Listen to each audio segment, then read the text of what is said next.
आइए कथा का श्रवण करें। पुनः एक बार परमात्मा को ओम बोल करके स्मरण कर लें।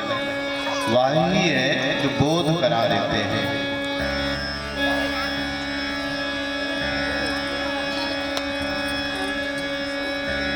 याभ्याम विना न पश्यन्ति सिद्धाः स्वान्ताः स्थमीश्वरम्। भवानी शंकरो वंदे। तुलसीदास बाबा कहते हैं जिसके बिना सिद्ध लोग भी भीतर ही बैठे हुए भगवान को जान नहीं पाते हैं। किसके बिना? श्रद्धा विश्वास के बिना, आस्तिकता के बिना। तो श्रद्धा विश्वास के साथ अपने गुरु, अपने इष्ट देव का आप लोग ध्यान करें, उनसे प्रार्थना करें। ओम बोलने के साथ साथ आज की कथा हृदयंगम हो जाए। कमर सीधी कर सकते हो, नेत्र बंद कर सकते हो, श्वास अंदर भर सकते हो।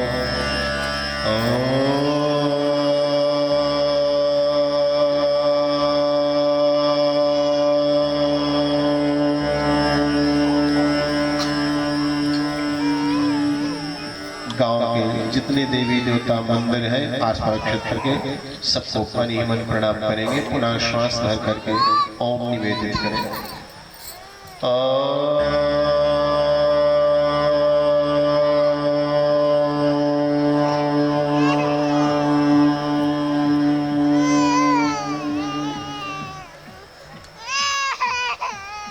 ओम स्वागत है आप सबका। देव ऋषि नारद श्रीमद् प्रज्ञा पुराण की कथा में तृतीय दिवस एक दृश्य देखते हैं, क्योंकि उनको भगवान श्री हरि विष्णु भगवान ने समाधिस्थ कर दिया, समाधि में पहुंचा दिया। समाधि की अवस्था में वह श्रीमद् प्रज्ञा पुराण कथा को हृदयंगम कर रहे हैं, देख रहे हैं। अब क्या देखते हैं कि एक मृत्युलोक है और उस मृत्युलोक के उत्तर भाग में, उत्तराखंड में कल कल छल छल निनाद करती हुई सरिता माँ भागीरथी गंगा प्रवाहित हो रही है। गोमुख से निकलकर गंगा सागर तक जाने वाली माँ भगवती गंगे के किनारे हरिद्वार नाम का एक स्थान है। उसको कुछ लोग हरिद्वार कहते हैं, कुछ लोग हरद्वार कहते हैं। हरिद्वार हरि कहते हैं विष्णु भगवान को, कि विष्णु भगवान का द्वार है। उसके आगे जितना ही हिमालय में जाते जाओगे वो भगवान का घर मिलता जाएगा।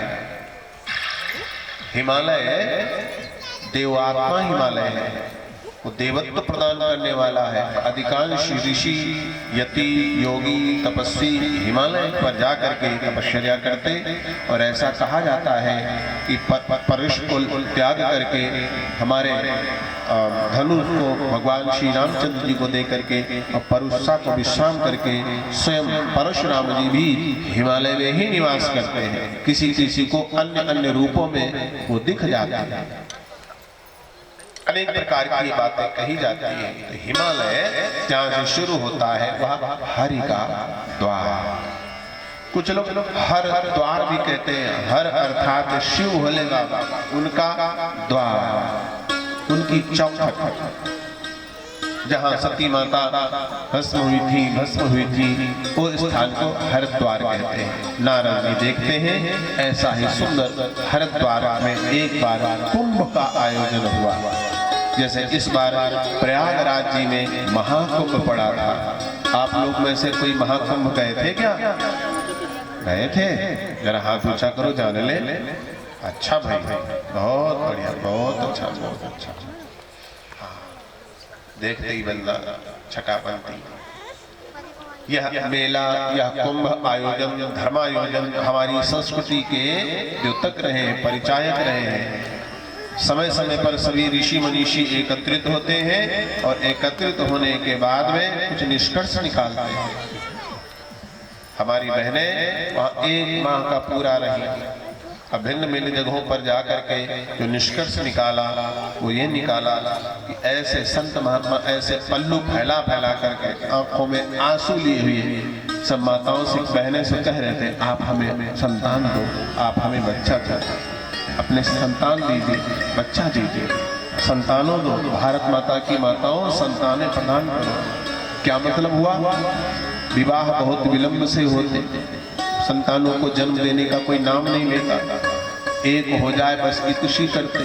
संतों का मत था नहीं, संतानें प्रायः होनी चाहिए, समय से विवाह होने चाहिए।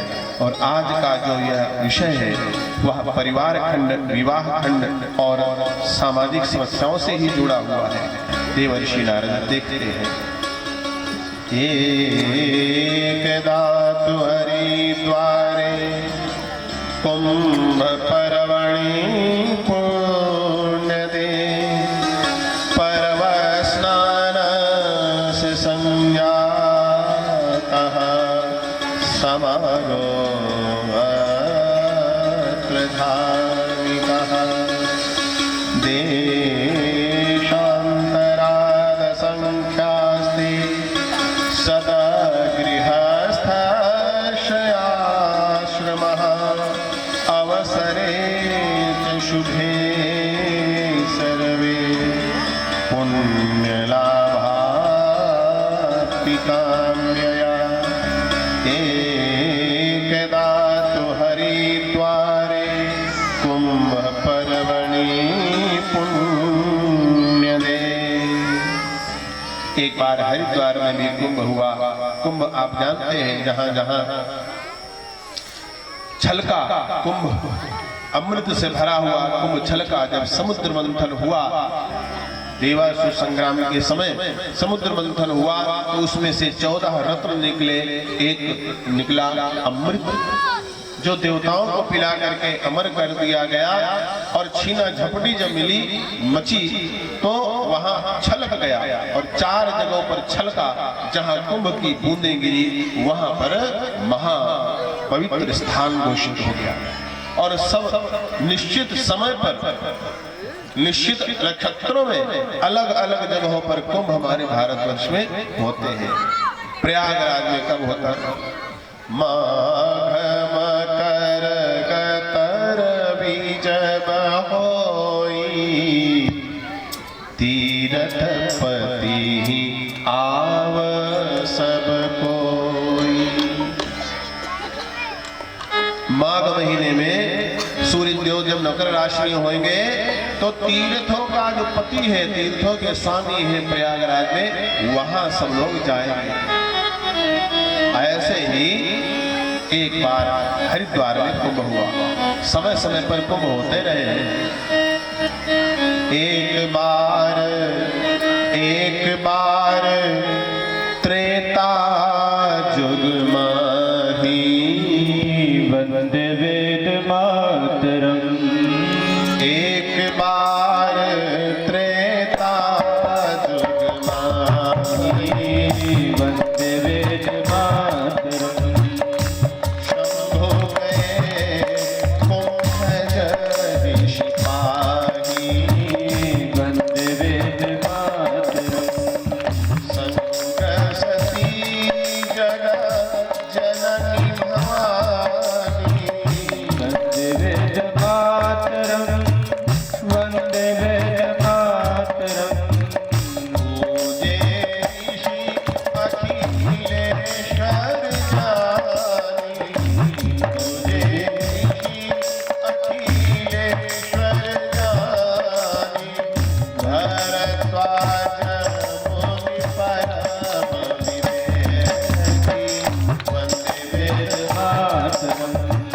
भरद्वाज परम विवेकी वंदे वेद मातरम। जाग पलित राखे पद टेकी वंदे वेद मातरम। जाग पलित राखे पद टेकी कुंभ स्नान करने के लिए गए। सब अपने अपने घर जाने लगे। सब निज निज आश्रम सिधाए वंदे वेद मातरम, वंदे वेद मातरम। सब जाने लगे, नात हटने लगी। और वहां याज्ञवल्क्य ऋषि जी ने सोचा, सत्संग से तो पेट ही नहीं भरा, मन नहीं भरा। सामने से गुजर रहे थे बात है? बोले एक शंका है। क्या? जाना चाह एक राम अवधेश कुमारा, एक राम अवधेश कुमारा, जिनकर चरित विदित संसारा, जिनकर चरित विदित संसारा, हे राम की खबर को रानी जपत त्रिपुरारी, राम की खबर को रानी जपत त्रिपुरारी, जाग बलिक राखे पद देती, जाग बलिक राखे पद देती। कुंभ में जैसे समापन हुआ, याज्ञवल्क्य ऋषि को भरद्वाज जी ने चरण पकड़ लिए। अरे भाई क्यों, क्या इतने दिन सत्संग हुआ, मन नहीं भरा? बोले नहीं, एक शंका रह गई सिर्फ। क्या? राम के बारे में बहुत सुना है, एक राम अवधेश कुमारा दशरथ नंदन राम है या कोई और भी राम है? चाहे जपत त्रिपुरारी, इनको भोले बाबा राम राम राम राम राम राम करते रहते, भोले बाबा के राम और है या दशरथ नंदन ही? ये जानना चाहता है। मुस्कुराए जाने गए, जाना चाहो राम गुरु बूढ़ा, कृष्ण मनु तेरूढ़ा। भगवान के गुण राशि को जानना चाहते हो, सत्संग को और बढ़ाना चाहते हो, चलो बैठो और वहां से राम जी की कथा को आरंभ करते हैं। ऐसे ही कुंभ के पर्व पर सब एकत्रित हुए और सभी संतों ने अपना एक अध्यक्ष चुना और उन अध्यक्ष महोदय ने यह घोषणा कर दी कि आज के सत्संग में गृहस्थों पर ही चर्चा करी जाएगी। क्यों? वो देख लेते हैं कि आज कितने लोग आए हैं और किस भाव से आए हैं। शंखनाद कर दिया गया, भैया थोड़ा सा इसको बना रहा, जुगाड़ बनाओ हल्का सा।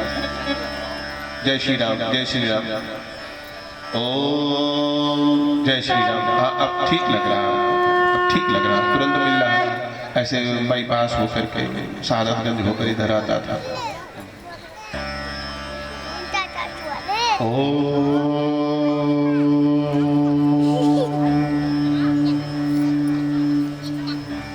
कुंभ में सत्संग में सब लोग बैठे हैं।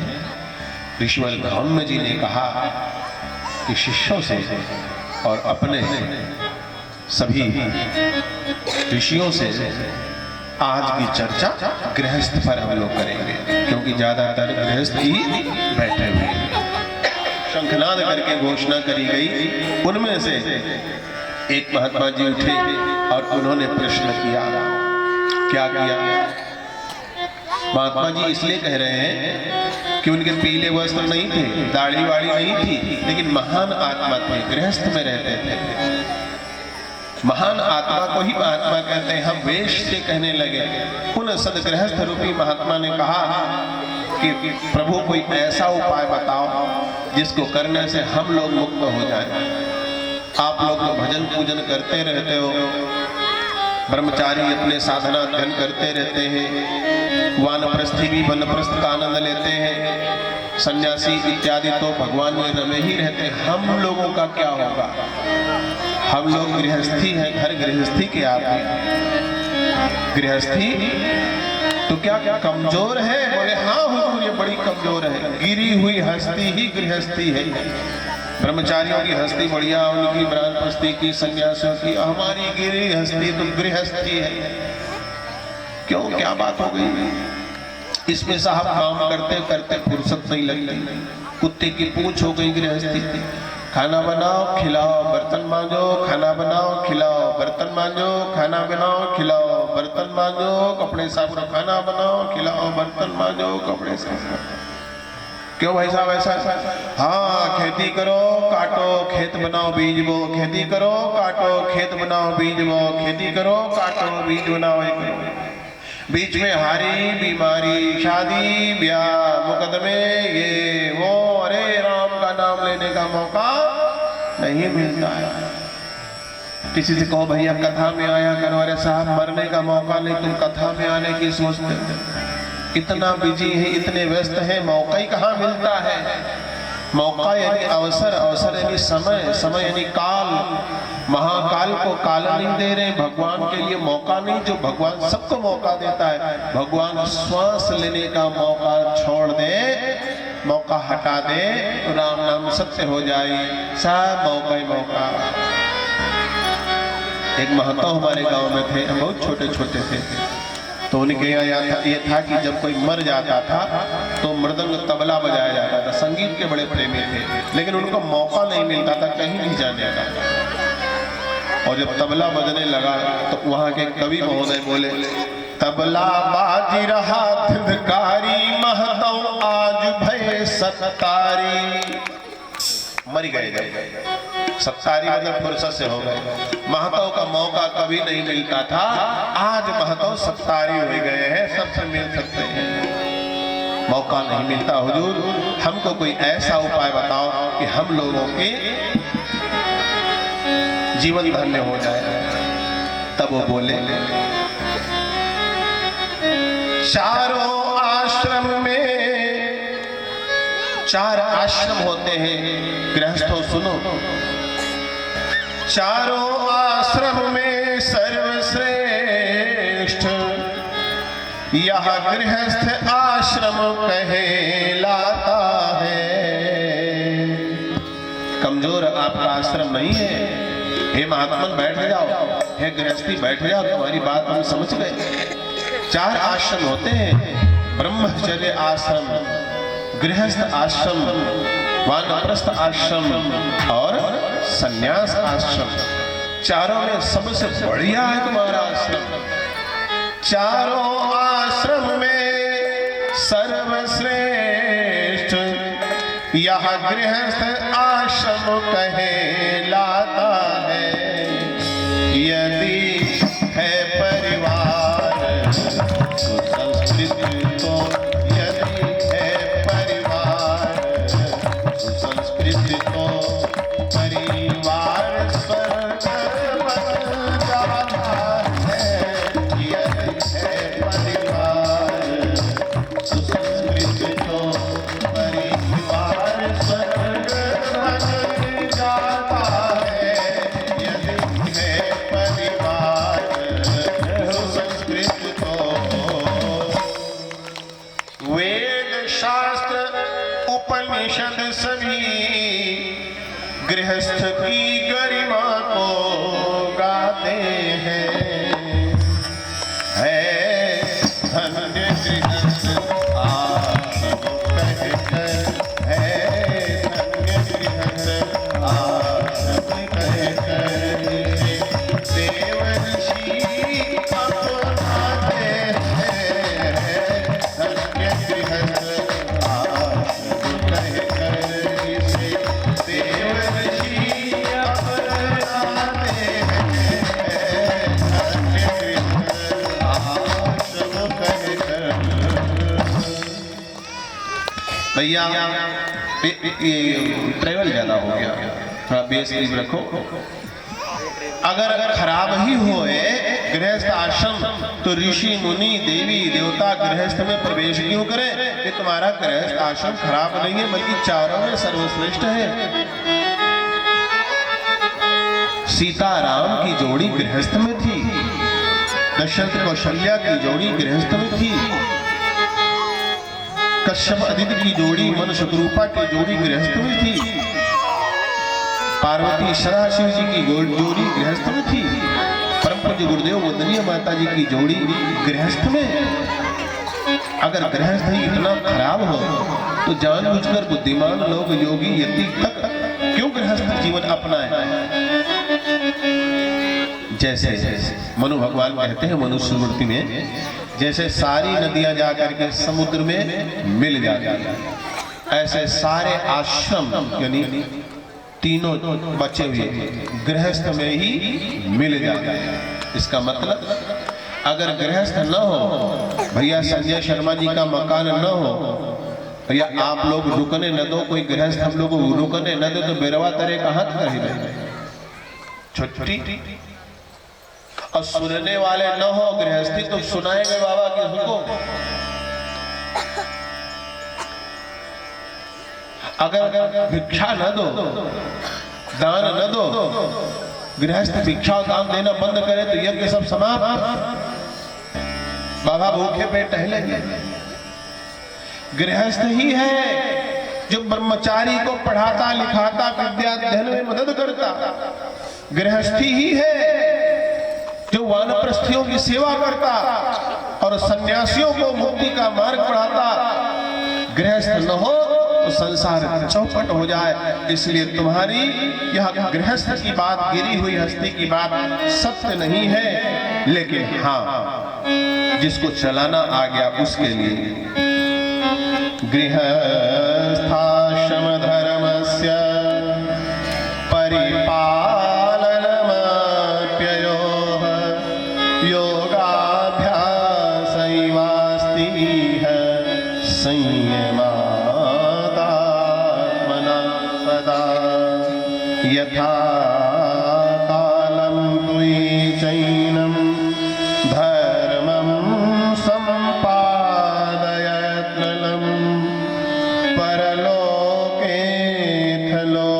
परलोकेऽथलोकेऽपि सुखं संतोषमेव च। बोले कि गृहस्थ आश्रम में रहना आ जाए, यह एक टकसाल है, एक प्रयोगशाला है, एक पाठशाला है। हम कितने ज्ञानी हैं, कितने सहनशील हैं, कितने क्रोधी हैं, कितने उदार हैं, कितने निष्ठुर हैं, ये पूजा करते करते ब्रह्मचारी को पता नहीं चलेगा, ये वानप्रस्थी को आश्रमों में रहते रहते पता नहीं चलेगा, ये सन्यासियों को भगवान भगत करते करते पता नहीं चलेगा, ये तो गृहस्थ में रह करके पता चलेगा। आपने कथा सुनी होगी, महात्मा जी जंगल में पूजा कर रहे थे, बहुत दिनों तक ध्यान करते रहे। अंत में एक चिड़िया ऊपर बैठी थी पेड़ के और उसने बीच कर दी, और महात्मा जी की जटाओं में जब ठंडा ठंडा कूल कूल लगा तो उन्होंने देखा, गुस्से के मारे, क्रोध के मारे चिड़िया को देखा, चिड़िया जल के मर गई। उनको लगा कि अब हम बहुत बड़े महात्मा बन गए हैं, अब पूजा की कोई आवश्यकता नहीं रह गई। दान, ज्ञान, भजन में कभी संतोष नहीं करना चाहिए। द एंड नहीं है। वेदों में नेति, नेति कहा गया, न इति, ये पूरा नहीं है, और है। गायत्री महाविज्ञान परम पूज्य गुरुदेव ने लिखा तो कहा 2000 साधकों के अनुभवों को और अपने अनुभवों को जोड़ करके गायत्री महाविज्ञान लिखते हैं, लेकिन ये पूरा गायत्री का ज्ञान नहीं है। नेति नेति उन्होंने भी कहे